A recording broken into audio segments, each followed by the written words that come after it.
Metrópole Entrevista. A gente vai conversar aqui com o jornalista Jean Oddi, ele que é comentarista dos canais ESPN. Jean escreveu um artigo no blog dele falando sobre a Olimpíada, o fim da Olimpíada e a nossa relação miserável com o futebol. Palavras do Jean. Boa tarde, Jean. Tudo bem? Me ouve? Tudo bem. Ô, Jean, eu queria falar com você sobre esse seu artigo que você escreveu, né? Falando sobre o espírito olímpico, a utopia olímpica, como você descreve, e a relação pobre, triste, palavras suas, com o futebol brasileiro, né? Como a gente tem essa relação com o futebol. Eu queria que você falasse um pouquinho sobre isso, sobre como você enxerga hoje a nossa relação com o futebol brasileiro como um todo, e como é que você vê o que a gente poderia aprender com as Olimpíadas. Legal, André. Obrigado primeiro pelo convite, um abraço para você e para os ouvintes da Metrópole. Pois é, cara, eu não sou exatamente um especialista em esportes olímpicos, né? Meu trabalho diário é com o futebol, mas acho que como todo cara que trabalha com futebol, eu sou apaixonado por esporte. E acompanhei a Olimpíada muito de perto, né? Fazendo todo o esforço possível para ficar ligado em tudo que acontecia durante a madrugada e tudo mais. E aí, à medida que a Olimpíada ia chegando ao fim, eu ia me ligando o quanto a gente vive uma realidade diferente do ponto de vista do espírito esportivo mesmo, quando a gente fala de futebol, quando a gente trabalha com futebol, cara. Porque é impressionante até, porque eu estava de férias, né? Em 10 dos 15 dias da Olimpíada eu estava de férias, e eu não estava com a menor vontade de voltar ao universo do futebol, cara. Eu olhava qualquer esporte, eu acompanhava tudo, menos o futebol, porque acho que dava muito prazer a gente se emocionar com as histórias dos atletas, com os caras que não precisavam ficar em primeiro, né, para comemorar, com os caras que não ficavam reclamando apenas de arbitragem para justificar suas derrotas. Foi uma realidade, né, desses 15 dias completamente diferente do que a gente vive no futebol brasileiro, onde a relação é de fato triste, é pobre, é violenta, é agressiva, a gente acha que só o primeiro lugar resolve, a gente não tem a capacidade de entender que num esporte você pode ganhar e pode perder, na maior parte das vezes você vai perder, inclusive, porque são muitos competidores para um título apenas, né? Então, eu acho que a lição seria essa, André, a lição seria a primeira delas, né, entre tantas, mas acho que a primeira delas seria entender que o futebol é um esporte como os outros, e que no futebol a gente pode ganhar e pode perder.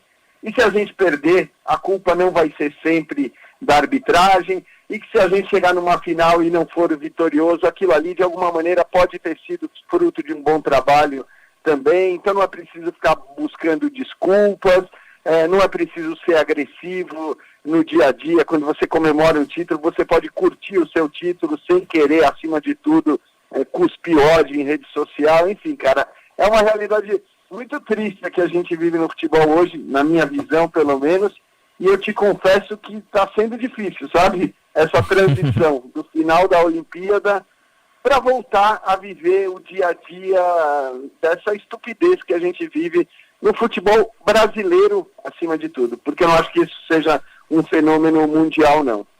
Ô Jean, a gente está conversando com o jornalista Jean Oddi, dos canais ESPN, jornalista e comentarista esportivo.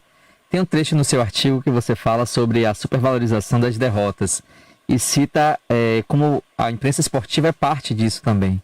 Queria que você falasse um pouco como é que você enxerga assim, que a imprensa acaba colaborando com esse espírito tóxico do futebol, valorizar demais a derrota, não tratar o espírito, né, esportivo como algo importante. Então, o vitorioso enaltecido e o derrotado como fracasso. Queria que você falasse como a imprensa acaba colaborando para esse ambiente.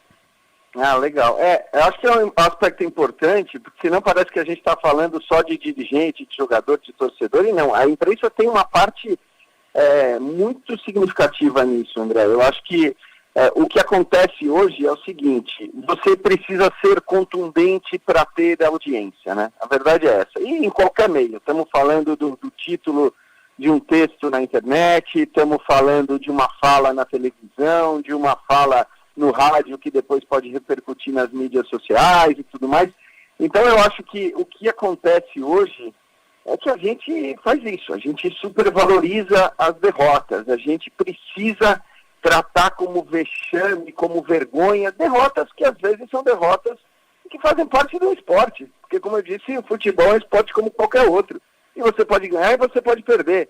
E o futebol ainda é muito legal justamente porque ele permite a um clube pequeno, às vezes com menos recursos, né, por vários motivos que podem levá-lo a uma vitória, mas ele permite a um clube pequeno vencer um clube muito mais rico, com muito mais recursos e tudo mais.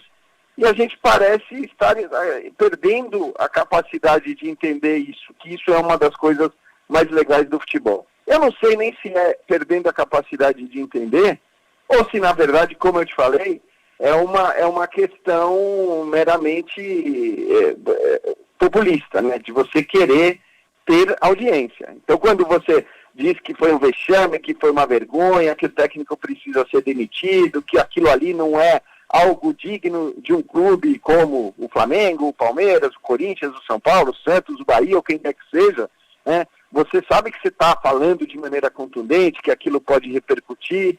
Você muitas vezes reproduz na imprensa um sentimento que é um sentimento de torcedor e que não deveria ser reproduzido na imprensa, né? Acho que hoje em dia tem muito canal para o torcedor ser torcedor à vontade, e aquele que preferir ouvir sempre um torcedor, um cara que vai ser absolutamente parcial na sua análise, ele vai ter sempre essa possibilidade, mas esse não deveria ser o papel do jornalista, esse não deveria ser o papel da imprensa, dar chiliques com derrotas, entendeu?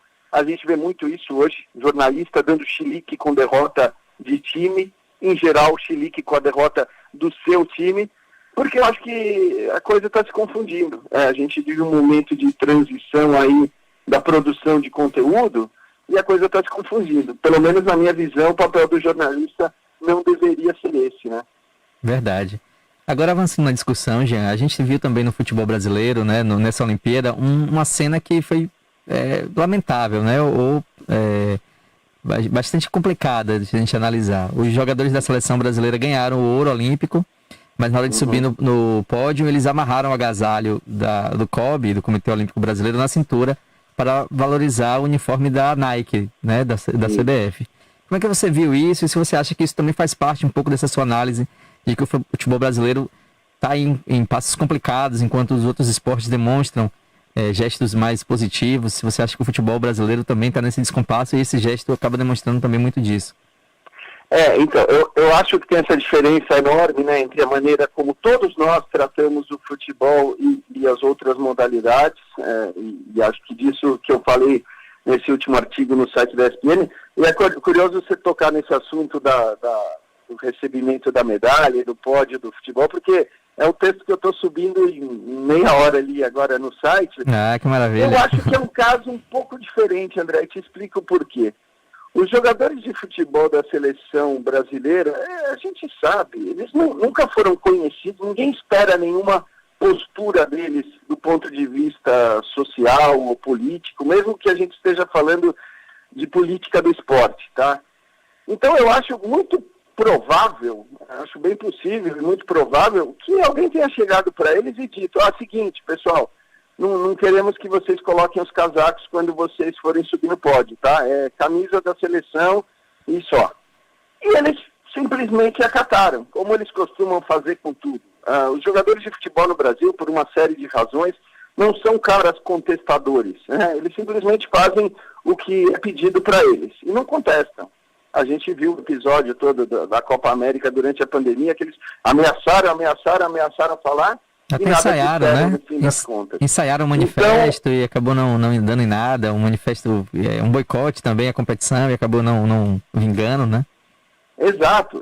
E eles pareceram satisfeitos com a simples saída do presidente da CBF, o que nos leva a crer que talvez o problema fosse muito mais o presidente da CBF do que o fato de se jogar uma Copa América em meio à pandemia no Brasil. Então, acho que essa questão das medalhas, do pódio, talvez tenham pedido para eles isso, eles simplesmente fizeram e agora estão tomando porrada, como uma porrada dada pelo Fratos ali nas redes sociais.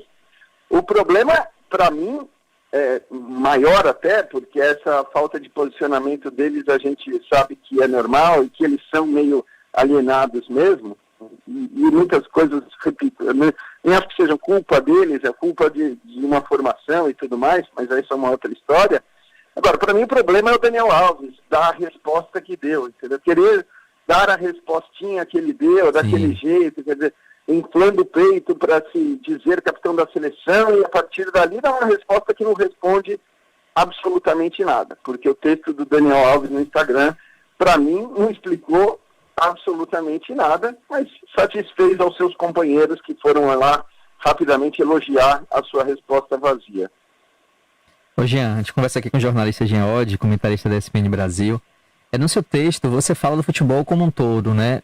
E aí minha pergunta é exatamente essa. Você acha que esse fenômeno de um esporte mais ríspido e essa relação com o torcedor é um fenômeno brasileiro ou mundial? Porque a gente vê, por exemplo, a relação da imprensa argentina com o futebol também é bastante passional, italiana também, espanhola. Você acha que isso é algo que a gente analisa a partir do futebol brasileiro ou o mundo tem essa relação com o futebol muito da supervalorização das derrotas, de não manter um espírito olímpico, um espírito esportivo mais aguçado? Aí depende em que nível a gente está falando dessa coisa. Eu não acho que seja um fenômeno exclusivamente brasileiro, mas eu acho que existem vários exemplos no mundo de lugares em que o futebol é jogado e é tratado de uma maneira mais saudável, vamos dizer assim. Primeiro, dentro de campo, né? A gente parece ter a impressão aqui que para ganhar um jogo de futebol você não ganha jogando bola, você ganha pressionando o juiz, você ganha peitando o adversário, intimidando. Muitas vezes o futebol aqui é uma demonstração de virilidade acima de qualquer outra coisa, né? Eles se esquecem que talvez jogando apenas futebol consiga se vencer um jogo. Você falou da Argentina, acho que a Argentina em certa medida é parecida. A questão da imprensa, ela é diferente também, eu acho que aí a gente está entre os piores nesse aspecto, eu acho mesmo. E eu acompanho muito, por exemplo, o futebol italiano, que é um futebol dentro do europeu, que talvez mais se aproxime do que é o brasileiro, nesses aspectos ruins também, né? Acho que os países latinos, eles acabam tendo um pouco essa coisa da demonstração da virilidade e tudo mais, mas não se compara com o que acontece aqui. Não se compara. Então, eu acho que a gente é pior sim. E a gente viu recentemente uma Euro em que os jogadores só jogavam bola para vencer. Não tinha uma questão de querer ganhar no grito, querer ganhar na marra, querer ganhar na porrada.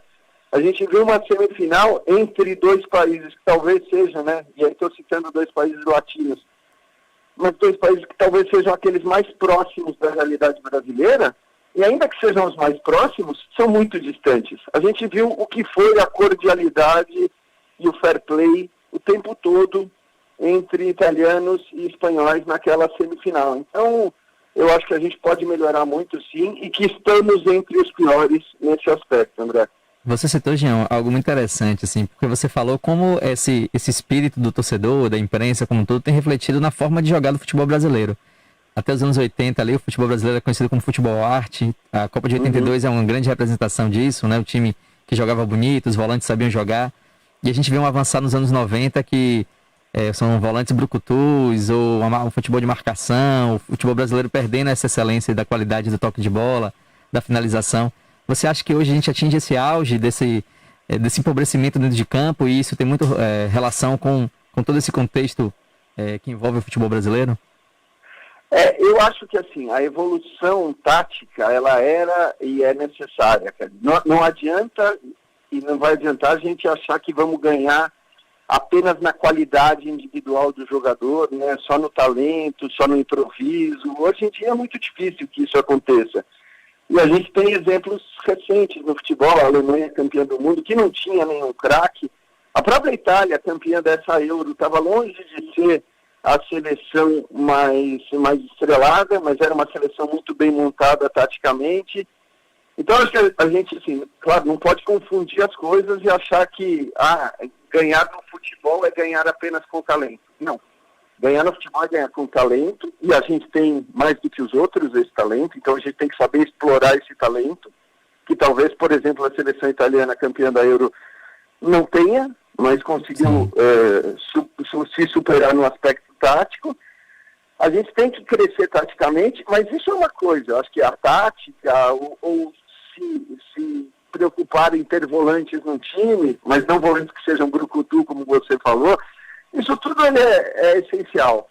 O que a gente não pode é deixar de jogar futebol, querer deixar de jogar futebol e tentar vencer em aspectos que vão para além do futebol, né? E o futebol é a questão tática, é a questão técnica, é a questão psicológica também, tudo isso você tem que se preocupar. O que tem me incomodado na América do Sul, de maneira geral, é essa coisa de querer ganhar no grito, de querer ganhar na pressão na arbitragem, né? Muitas vezes peitando o adversário, brigando, uma entrada mais dura para mostrar quem manda.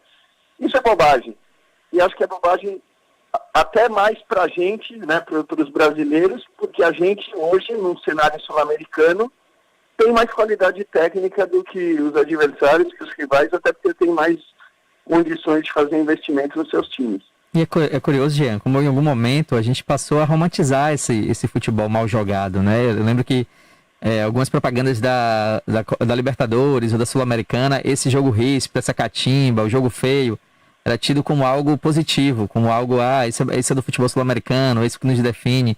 Quando na verdade eram aspectos do não jogo que eram alçados a uma condição de uma forma, uma característica sul-americana.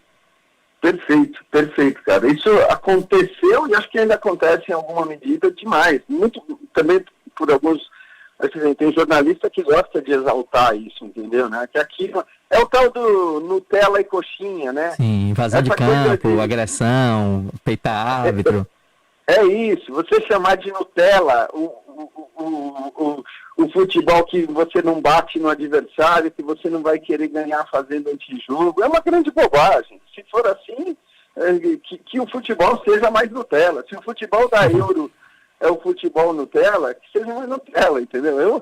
Eu sou a favor, eu adoro torcida, eu adoro arquibancada, eu adoro o espírito que a gente vê nas arquibancadas argentinas, nas arquibancadas italianas, quando elas estão cheias, a torcida do Borussia Dortmund, e a festa que a gente mesmo já soube por muito tempo fazer no futebol brasileiro. A torcida é uma coisa. Agora, dentro de campo, seria melhor que a gente focasse em jogar futebol. E é o que você falou. Muita gente exalta, né, a Libertadores especificamente por ser um campeonato em que você pode ganhar sem jogar futebol. Acho que isso, inclusive, tem melhorado em relação à Libertadores, né? Acho que essa evolução, pelo menos nessa competição especificamente, ela tem acontecido. A gente conversa com o jornalista Jean Oddi, jornalista da ESPN. Uma última pergunta, Jean, sobre essa seleção olímpica que acabou de conquistar o ouro em Tóquio. Quem é que você vê ali que Tite pode acabar pensando para compor a seleção principal? Já se fala até de Daniel Alves, que com 38 anos poderia voltar com 39 para a Copa de 2022 no Catar. Mas o que é que você vê ali de jovem promessa que Tite pode aproveitar bem? Eu acho que, assim, Daniel Alves, vale lembrar, ele tinha sido convocado para o Tite, né, nas suas últimas convocações, e acabou cortado porque se machucou. Então, ele é um jogador que, acho que se estiver jogando em bom nível no São Paulo, e sei lá se ele vai estar no São Paulo depois das declarações que deu, mas enfim, se ele estiver jogando em bom nível no São Paulo, acho que ele é uma possibilidade, sim. Outros nomes, Bruno Guimarães, certamente. O Richarlison é um titular indiscutível da seleção brasileira, e acho que o desempenho dele na Olimpíada, apesar da final, talvez tenha reforçado isso. O Gabriel Menino chegou a ser convocado, mas na Olimpíada não mudou nada para ele, né? Porque ele não foi titular. Jogou muito pouco. E o Matheus Cunha. Acho que o Matheus Cunha é um cara que pode ganhar realmente a chance, e a partir da chance ganhar espaço, porque a gente está falando de uma posição em que a seleção brasileira ainda não tem alguém para dizer que é dono da posição, mesmo que seja como alternativa. Então, essa posição de centroavante ainda está vaga na seleção brasileira, e o Matheus Cunha acho que pode também ganhar essa possibilidade. Beleza. Jean, agradeço muito a conversa, parabéns pelo seu texto, acho de uma reflexão importantíssima para o futebol brasileiro, e que a gente possa conversar em breve. Legal, André, muito obrigado, foi um prazer bater esse papo com você e com os ouvintes da Metrópole. Valeu, grande abraço.